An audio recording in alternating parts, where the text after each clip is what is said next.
Hey Guitar Fam, how's it going? It's Nate here. How many of you find it a pain in the butt to memorize the names of the notes on the guitar? I certainly did, and until Joe sat around and he told me to my face, unless you know all the notes on the guitar fretboard, you're really fooling yourself. You're kidding yourself. So I took it seriously, learned the notes on the fretboard, and as I did it, I came up with kind of a method, or at least I came up with some tips to help make learning the fretboard easier. So I wanted to share those with you today because I know this could be a very, very, very big task to take on.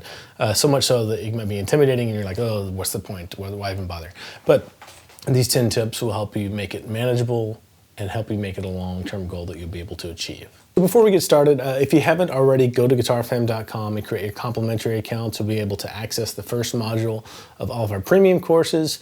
And we now have monthly and annual premium membership options where you'll be able to access the entire library of our premium courses. And right now I am in the midst of writing and filming a course on the cage system because that's what people in the Guitar Fam community said they wanted. So I'm doing that. And in that course, there's going to be a reference module for learning all the names of the notes on the guitar, and it's going to come with practice sessions and all that too. So be looking forward to that. That'll be a great resource for you to help you put the final nails in this coffin of learning the fretboard. All right, tip number 1 is referencing other notes to find another note on the fretboard isn't memorizing the fretboard. That is something that it's good when you're first starting out, but you don't want to rely on that. So for example, if I need to find a G on the D string, I don't want to go to the E string and be like, okay, up 2 frets over 2 strings. Okay, there's a G on the D string. I just need to know cold that that's a G. So if you find yourself doing that, just know that you have to put in a little bit of extra work to memorize that this is just a G right here on the 5th fret of the D string. And all the other tips will help you do that. And I'm not going to lie to you, this is a lot of work, but it's worth every minute. This is probably my top 3 or maybe top 5 things that have helped me get better in guitars, memorizing the names of the notes on the fretboard. So let's go on number 2. Tip number 2 is be consistent. And the cool thing about this is consistency is where the power lies. You don't have to do work on practicing the notes on the fretboard for 30 minutes a day or an hour a day. Just 5 minutes a day is enough. And if you're consistent with it, in 6 months or a year, maybe even less, if you're really consistent with it and very sharp with it, you'll have the notes on the fretboard memorized. And I feel like they can always be faster and better, but you'll have it down to a reasonable degree if you are consistent with your practice. Again, 3 to 5 minutes a day, just at the beginning of each practice session is a great way to kind of warm up your mind, get acclimated to the guitar, and it will pay off big time if you keep it up for 3, 6 months, a year. All right, tip number 3 is start small. So most of us as guitar players start learning the notes on the E strings, right? Maybe the A string too, a little bit later on. So just take it 1 string at a time.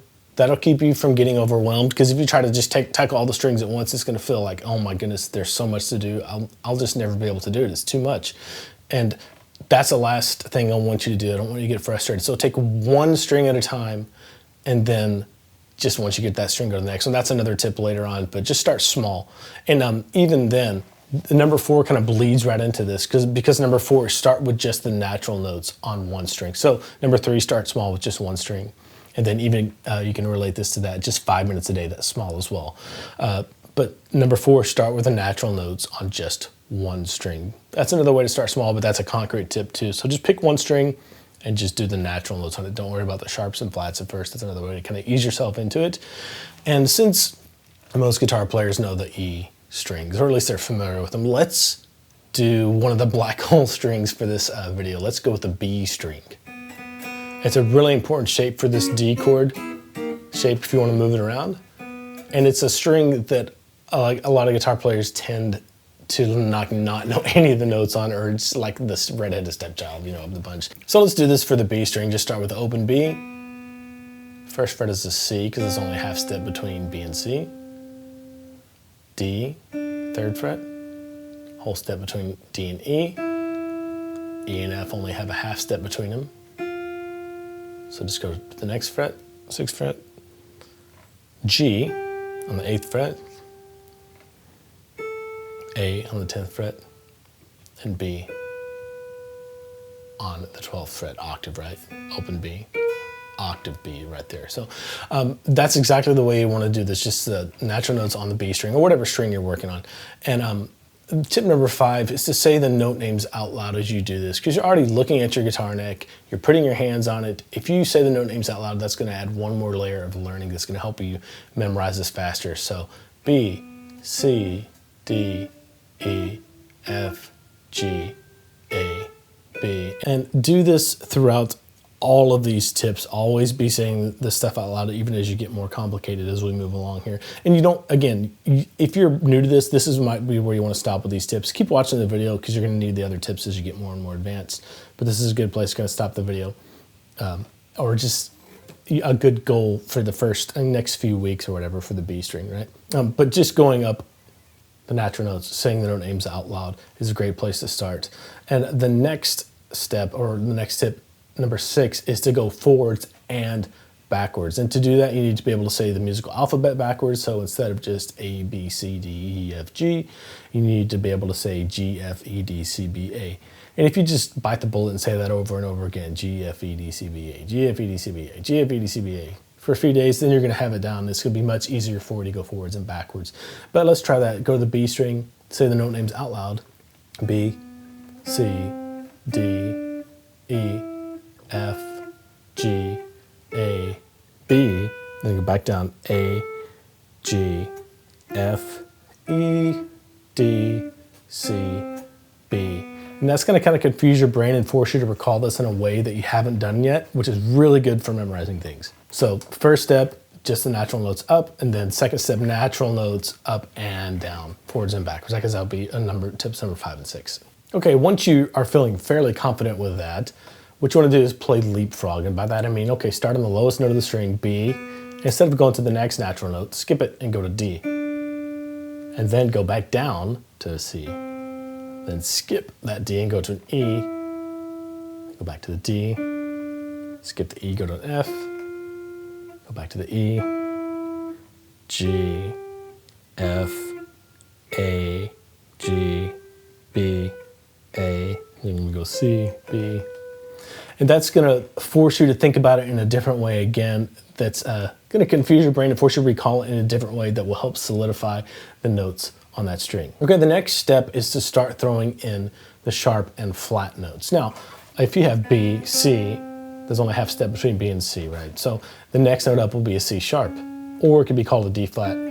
So you have to be aware of that. And I like to call it by both names as I'm doing this, just to kind of help me solidify. Or you can do like sharps on the way up and flats on the way down. Either way works. Just realize that a note that could be called by more than one name, for example, C sharp or D flat, it's called an enharmonic note, and you need to be aware of both of the names of that note. So if I kind of follow the same formula, I would just start going just ascending throughout all the notes, every single fret with the sharps and flats in there. Then I would go up and down, and then I would play leapfrog on the B string. And by that time, once you've done that enough, you will have the notes on the B string down really well. And the kind of the final stage, the only thing left to do is start using it in context with your playing by, you know, what chords you can play on it, or playing leads with it and things like that. All right, so let's just go up, up and down, and then play leapfrog on the B string. So here you go. Open B, C, C sharp or D flat, D, D sharp or E flat, E, F, only half step between E and F, F sharp or G flat, G, G sharp or A flat, A sharp or B flat, and B.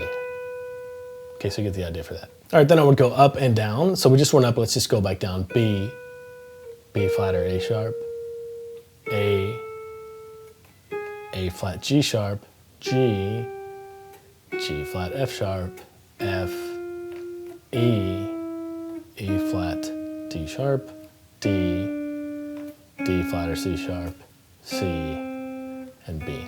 All right, let's do leapfrog on the B string with the sharps and flats thrown in. So you start with a B, and you're just gonna skip one fret when you do it with the sharps and flats. So B, C sharp, or D flat, C, D, C sharp, G flat, D sharp, E flat, D, E, A flat or D sharp, F, E, F sharp, G flat, F, G, F sharp, G flat, G sharp, A flat, G, A, G sharp, A sharp or B flat, A, and B. And make no mistake, it took me a long time to be able to get to do that. Not only saying the note names out loud, but memorizing the just, hey, this is a B flat or an A sharp. And that's what you're shooting for. You're shooting for, to when you see any note on the fretboard, you just recognize that as an F or recognize that as an E flat.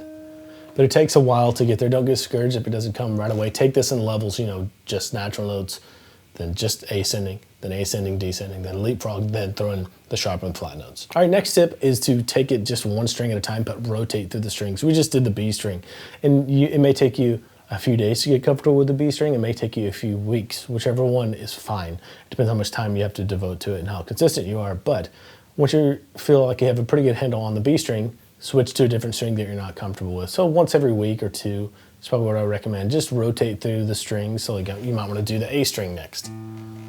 A, B, C, D, E, F, G, and go through the whole same process. Then go backwards, play leapfrog, sharp and flat notes, then leapfrog with the sharp and flat notes. And if you're consistent with this, once every couple months, you will just cycle through all of the strings, and every time you do it, you'll get better and better at it. Okay, the final stage for fretboard memorization really is something I like to call go vertical. And that is, instead of going horizontal like we've been doing, go vertical. Once you feel like you have all the strings memorized pretty well, a great way to test yourself and solidify it and think about it in a different way is to go through the strings like this and just kind of serpentine up and down the fretboard like this. That'll really let you know. So F, B flat or A sharp, E flat, D sharp, G sharp, A flat, C, F. And then go up to the next one, F sharp or G flat, C sharp, D flat, A, E, B, F sharp or G flat. Then go up one fret, G, C, F, B flat, D, G. And just do it all the way up and down the fretboard. If you can do that, I'd say that you have the fretboard memorized pretty well. All right, that's it for this video. I know that memorizing the fretboard is a lot of work. So just take it one little tiny step at a time, be consistent, and you will get it down. And again, I am working on a caged course right now that's gonna be really great for rhythm and lead guitar. It's also gonna be great for memorizing the notes on the fretboard again, because you can't really use the caged system very well without knowing the notes on the fretboard. So there will be a module in there that's nothing but memorizing the notes on the fretboard and practice sessions for each string. Okay, that's it for this one. Thanks for joining me. If you have any tips for people below to memorize the fretboard, leave them there in the comments, and I will see you on the Guitar Foundations site. Bye.